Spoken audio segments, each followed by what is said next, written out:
Hello, Internet. Welcome back to our golf course scenario series of Cataclysm Dark Days Ahead. We've been mostly just looting the town over the last few episodes. Really, no reason to slow down doing that. We're going to keep doing that. 2 strip clubs a block away. I'm not a particularly adept businessman, but I feel like that may be a mistake. I feel like you would just siphon business from each other, but okay. We do have a park up here, which is always a bad sign. Not really anything else I'm interested in. Is this military surplus? It is. So we probably want to check that out at some point. That's a little far at the moment. I suppose we could have a peek and see what the monster density is like down there. Military surplus in general is a good place to find MREs, which, never say no to a nice batch of MREs. And we did look at this gambling hall, which, you would think would be an excellent source of electronics, but you can't actually deconstruct the slot machines as far as I know. So, as of last time I checked, I would also like to go to this tea shop. So we're probably just going to continue exploring. Let's have a look at our gear. It's been a while since we played. Spear's in good shape. Motorcycle armor is holding out, although we don't have the means to repair something like that. We probably have surplus backpacks in our base here, so we don't need to worry too much about that. Everything else is pretty inconsequential. We have a hard hat, which is nice head protection, and then our legs are pretty lackluster with just leather pants. So probably going to take some damage on our legs. We are slaked and we are not hungry, so let's head out into the world. We do see that captive dog that's still over here. I'll kill you eventually, probably. Or you'll evolve to the point where you can break out of there. We'll figure that out when we get there.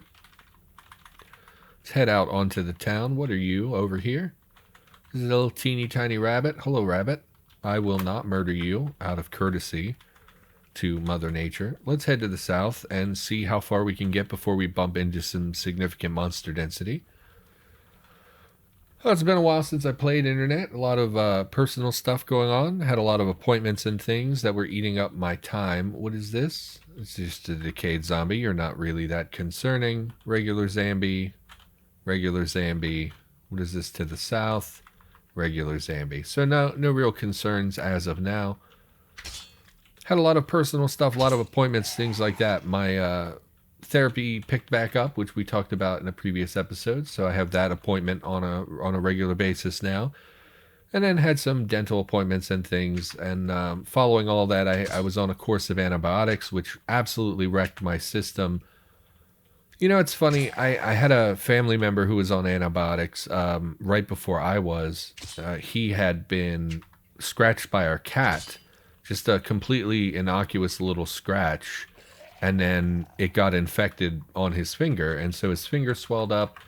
And there's that old adage of cat scratch fever, which is like a real thing. Like everybody knows the song. Is that Ted Nugent? I don't know who sang that song. Not a big fan of Ted Nugent as a human being. Anyway, it's kind of a cliche thing, but like cat's claws do tend to get infected when they scratch you, or rather you get infected when you get scratched by a cat is a pretty common thing. People used to die from it. So it is a real thing that happens. And so my family member was on antibiotics for his finger. His finger swelled up, and he's older, and so they gave him antibiotics. And he basically, for like the whole time he was on his antibiotics, he was very, very sick. And I just sort of chalked it up to him being older, which is maybe, disrespectful or whatever. But I just assumed like, oh, well, he's older. His body doesn't have the best immune system, that sort of thing. And it was a big deal. He went back to urgent care multiple times because he was sick constantly. And they ended up changing his antibiotics, and he just was miserable the whole time he was sick, and it was from such a minor injury, and it's just one of those things. Do you qualify as armored, I wonder? Probably, right?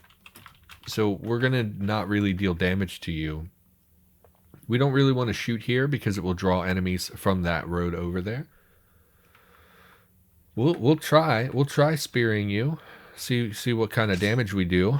18 damage. Yeah, so you don't appear to be considered armored for the DPS calculation. So we'll just kite you as best we can. And yeah, so I kind of chalked it up to him just being older and maybe not recovering quite as well as someone like my age would recover. And I was very dismissive of him being sick. I was worried because he's older, and you never know how people will, handle being sick. It could have turned into something really serious, if his immune system didn't kick in and fight off the infection. But he recovered. He finished his antibiotics right around the time I started mine. And I was, like I said, I was very dismissive of him having this. And then I got on antibiotics and they absolutely wrecked me. It was the same thing. I felt so sick all the time, even though there was nothing like obviously wrong with me. My infection was, much less noticeable than his.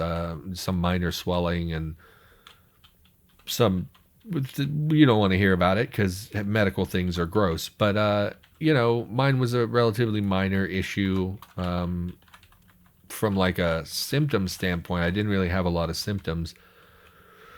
And the antibiotics destroyed me. I didn't know if it was like, at first I thought, oh, was it really the antibiotics or is it the infection? Like maybe my infection is worse than I think it is. Maybe I'm just sick because I have an infection. But I really do think it was the antibiotics. So I was on them for 7 days. I guess that is the standard, length of time. It was amoxicillin, I believe. I have the bottle here somewhere. Probably no one cares. It was, in fact, amoxicillin, very common antibiotic. And they destroyed my system. I was sick basically every day. I had really terrible nausea. It made it impossible to think. There was like a mental fog. I just would sit here.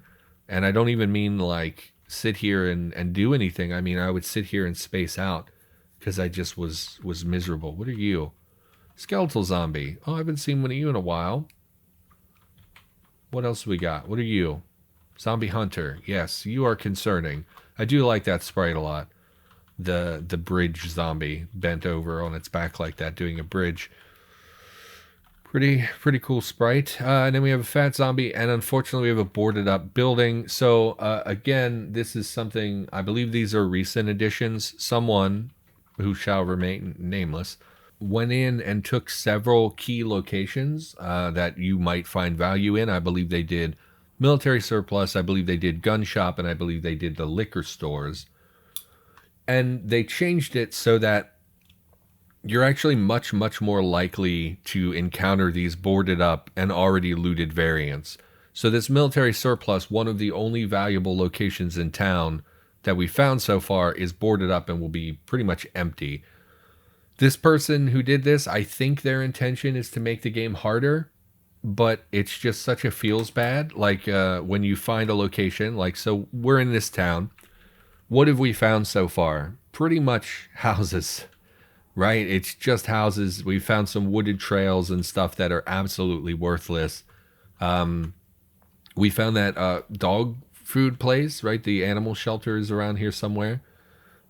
Is really the only other important kind of interesting place we found. Everything else is just houses and kind of garbage locations. And then we finally find like, oh man, the military surplus, let's make a point of going down there. And we go down there and it's just boarded up and is ruined. And from a gameplay perspective, it's a bad idea, I think. I think it's a mistake for game balance reasons.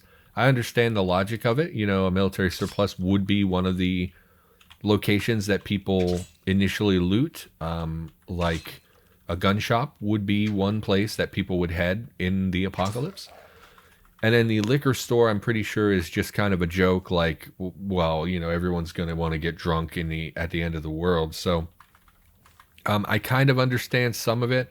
I do think for game balance reasons, it's a feels bad moment when you come over here and find this. And then the other issue I find is that if I recall correctly from when I read the PRs of it being implemented, I believe they made them way common. Like the liquor store variant, I believe it was like 7 or 8 out of 10 times you're going to find an empty one.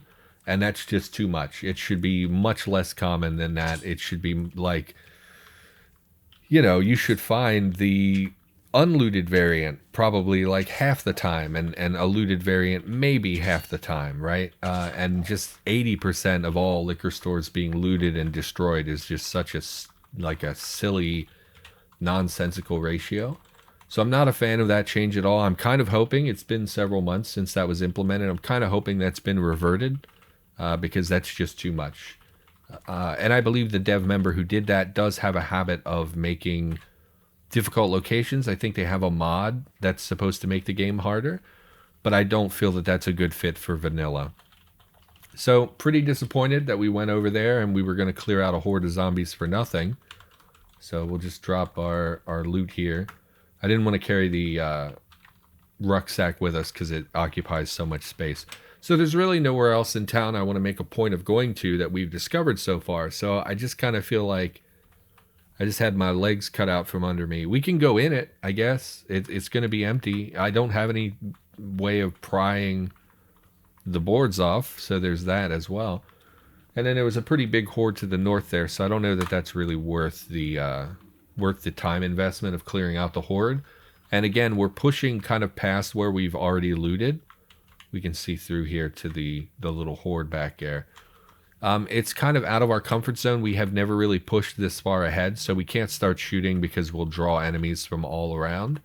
And it would just turn into a big snowball situation. There's a grocery store down there. We can look in there. I don't really need food, so I don't really need grocery stores. And really, if we're applying the looting logic, grocery stores would be one of the first places to be emptied as well. So I don't know, you know, I don't know why they chose the locations that they did. But anyway, let's not belabor the point there. I often complain about things in Cataclysm. You know, it is part of my content is complaining. But I also think I have a good handle on, you know, it comes up on Discord sometimes. People are like, I'll give my opinion on a change or on a development direction or whatever, and then someone who's new to the community will be like, well, who are you to say, you know, that this is good or bad? Like, you know, why do you think you know better than the dev team? And for the most part, I don't think I know better than the dev team. They experience the game in a different way from what I do. I'm a player. They are the dev member who can think in scope of like actual code and understanding the code and the development direction better than I do, obviously. So it's not that I think I'm better than the dev team, because I'm not, and I don't know more about the game than they do. But I'm a player who has probably more hours in this game than anyone who's currently watching this video. No disrespect intended, but I've been playing for several years, and I've been playing pretty much non-stop for those several years. You know, I mean, geez, I've been making YouTube content for the game for 2 years. There's literally like probably 500 hours of gameplay on the channel right now. So it's just, you get a feel for things and you kind of get an idea for when something is good or bad. You know, I don't know. It's not meant to be super judgmental or disrespectful. I obviously love the game a lot. I always feel like I have to defend myself anytime I complain about stuff, because I just feel like people, you know, they get in their head like, this guy is just such a D-bag for tearing down the dev team or complaining about something that's been added to the game. So we're going to fall back here. I want to shoot these guys. I don't really want to deal with the dance of trying to evade feral, or they're not ferals anymore. What are you called now? Zombie runners? I don't want to deal with them, you know, battering me. And I didn't want to shoot in that location. We're still in a position where we might draw enemies from the west here, but I'm not super concerned about it. And we'll just run some more to get you to bleed to death. We should be able to walk now. Yeah. So we are getting some from the west. Okay, the headless, because they hear better than the other zombies, maybe. We'll go ahead and go back to our spear. Wear the M4. Pulp. And then I forgot to turn my sound down, so let's get rid of that stamina sound. And we can melee this guy. There is still another feral lingering around, as well as I believe it was a fat zombie that was following us as well. Oh, jeez. Am I weary as well? Weary transition? No. We're very close to getting lightly weary, which will then make our combat much slower. So let's grab, we'll take the hip flask. Who says no to whiskey? Not this guy. All right. There's a regular zombie. Okay, maybe it was a regular zombie, not a fat zombie. I would like to go in the military surplus just to see what's inside. Maybe it's just boarded up. Maybe there is still loot inside, but from what I remember of the PRs, it will be looted and kind of just empty. So, and which makes sense. Most people who would shutter a business during a, I don't know. That raises an interesting question as well. If you were to shutter your business, let's say you ran a military surplus store and the world suddenly got very bad, and there was quarantines or maybe just a few news announcements, and you saw rioting and stuff like that. Like, who knows what the news actually explained to people during the Cataclysm. But let's say, the world suddenly becomes a very scary place, and you know that you can't be open for business, whether due to, quarantine lockdowns or because it's just too dangerous.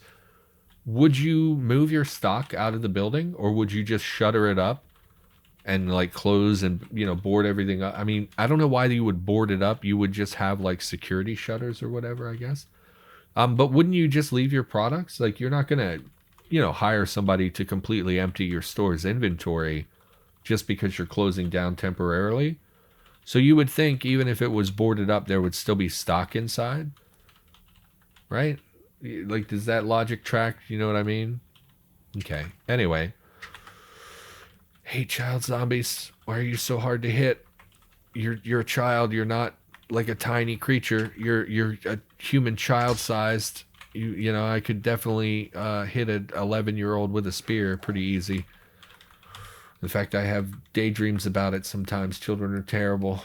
And I just, maybe have a Hunger Gamesian style.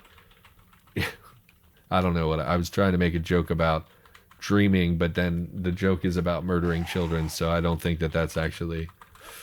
Oh, maybe shouldn't have said that. Anyway, speaking of Hunger Games, I'm currently listening to the Red Rising series, which is a novel from a while back. It's a trilogy. I think they made some comic books as well. Are you a boomer, or are you one of the gas bag zombies? You are a boomer. It's an interesting sprite. Very Peter Griffin, I guess. Yeah, I could definitely see some Peter Griffin to that. Not super concerned about the boomer. Probably not going to be able to do much to me. And their noise is not that loud, I think. All right, so let's see if we can... and we went around back looking for a back door, and that was when we saw the runners. I think there's still a runner out here somewhere. I don't know where you got to. I also don't really want to fight in the open. Yes, so they're coming after us. So let's fall back. We had 3 moving in our direction.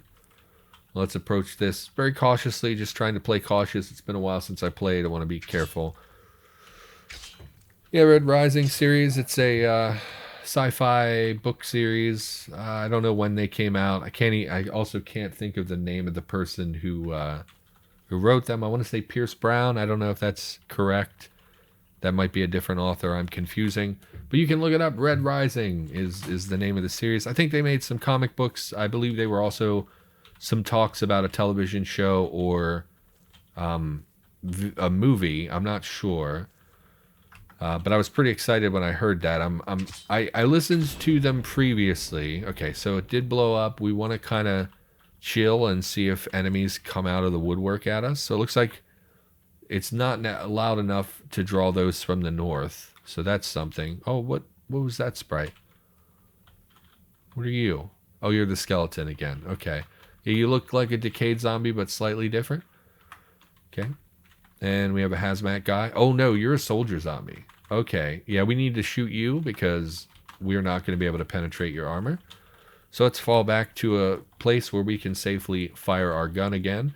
Oh, and I've been forgetting to drop my backpack again. How's my torso encumbrance? It's actually not terrible when the bag is empty, but we need to be remembering to drop that bag. Yeah, it's a cool series. It's interesting. Definitely tones of, like racism and stuff. Not the author's not racist. There's like the whole premise of the story is that society is very segregated, and specifically segregated by color. They refer to people as different colors. So it's interesting based on that. But the first book is very Hunger Games, which is what I like about it. It's kind of like it's a. I mean, it takes a long time to get to the Hunger Games part. You know, there's a lot of world building and backstory stuff that happens in the first, uh, probably like quarter of the book. But once you get to the Hunger Gamesy style stuff, it's actually really, really good. One of my much better than the Hunger Games, in my opinion.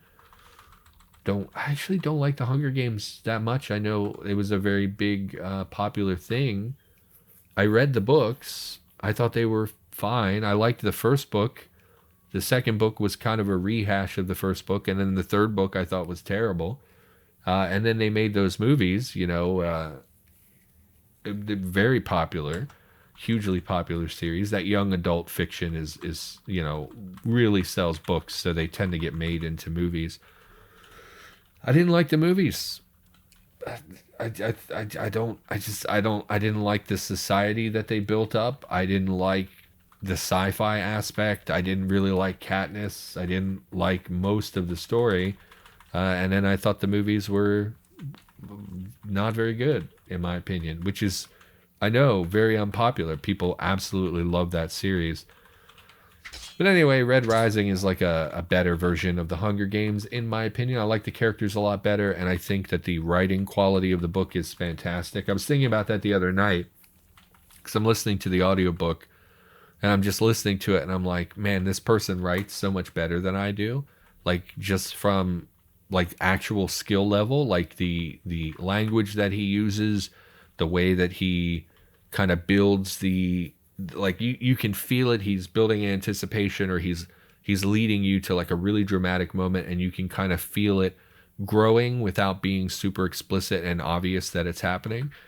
I don't know how to say what I mean. It's a really good book series that I like a lot. I like the characters, and I like the world that that they've built. So yeah, listening to that. Speaking of Hunger Games, other than that, my whole week was dominated by the antibiotics. I was sick all the time, and it was pretty miserable. So I didn't get much done. I kind of had a rough time of sitting around being nauseous. Played a little Rim World in my free time, which was kind of nice. I haven't played, you know, like being sick. It's like when I'm sick, I just want to sit down and not do anything at all, because it's so hard to focus on anything meaningful. There we go. So usually I play like a 4X space game when I'm sick, because it's kind of like, you know, you can just let your mind go numb and just sort of play a game mindlessly, and it's such a big kind of time-consuming game that it gives you something to do and keeps you occupied. So we are lightly weary now. What this means is that anytime we use our weapon, we will be 25% slower than usual. Had discussions about this multiple times on Discord. I still think that 25% is too significant of a penalty. I think that it should be either, one, lightly weary should not have a penalty, or the penalty should be like, I don't know, 10%. All right, Internet. Well, I don't know if this episode was good or not, but I just got a phone call. I got to run and pick up a family member. Did not expect that. It's only, oh yeah. So I don't know why. Okay. So we're going to have to call the episode. I apologize for that, but I have to go pick up a family member. Everybody, thank you for watching. Hopefully you enjoyed the video. Sorry for the abrupt ending here, but I will be back with more Cataclysm golf scenario playthrough in the next episode. For now, that's it. See you next time.